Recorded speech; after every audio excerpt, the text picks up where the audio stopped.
hindi masabi ni Vice President Sara Duterte kung friendship over na nga ba sila ni Senator Amy Marcos. Cold daw ang reply ng senador sa bise matapos sabihing huhukayin at itatapon sa West Philippine Sea ang labi ng ama nila ni Amy. Nasa frontline ng balita na yan si Ria Fernandez. The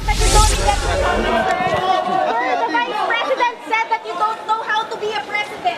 Napangiti lang si Pangulong Bongbong Marcos nang tanungin tungkol sa pahayag ni Vice President Sara Duterte na hindi siya marunong mamuno bilang presidente. Sa pagdiriwang ng anibersaryo ng Philippine Coast Guard, tikom ang bibig ni Pangulong Marcos sa mga tirada ng kanyang bise.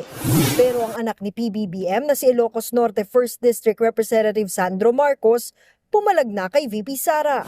Sa isang pahayag, sinabi ni Sandro na nagtimpi pa siya bilang respeto sa Vice President. Pero bilang anak, hindi raw niya kayang manahimik habang pinagbabantaan ni VP Sara na huhukayin ang labi ng kanyang lolong si dating Pangulong Ferdinand Marcos Sr. at pupugutan ng ulo ang ama niyang kasalukuyang Pangulo. Dagdag pa ni Sandro, baka raw ang paghuhuramentado ni VP Sara ang self-therapy niya pero sumusobra na raw ang bise.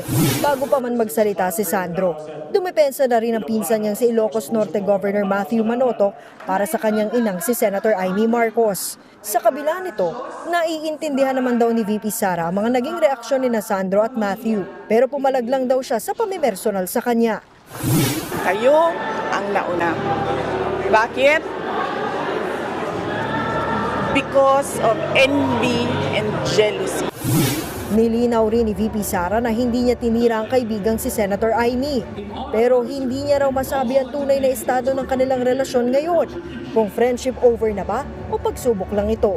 Matapos daw ang press conference niya noong Biyernes, tinext daw ni VP Sara si Senator Amy. Pero She was cold, malamig. And then meron siyang sinabihan ng common friend namin na naiinis siya sa akin at kay BBM. sa gitna ng banta ni VP Sara na ipahuhukay ang labi ni Marcos Sr. para ipatapon ito sa West Philippine Sea, sinabi ng Philippine Army na tanging pamilya lang ng yumao ang pwedeng magpalipat sa labi ng kanilang kaanak. Nagbabalita mula sa Frontline, Ria Fernandez, News 5. Mga kapatid, Dimples Romana po, kumpletuhin ang inyong umaga ng mga kwentong puno ng inspirasyon.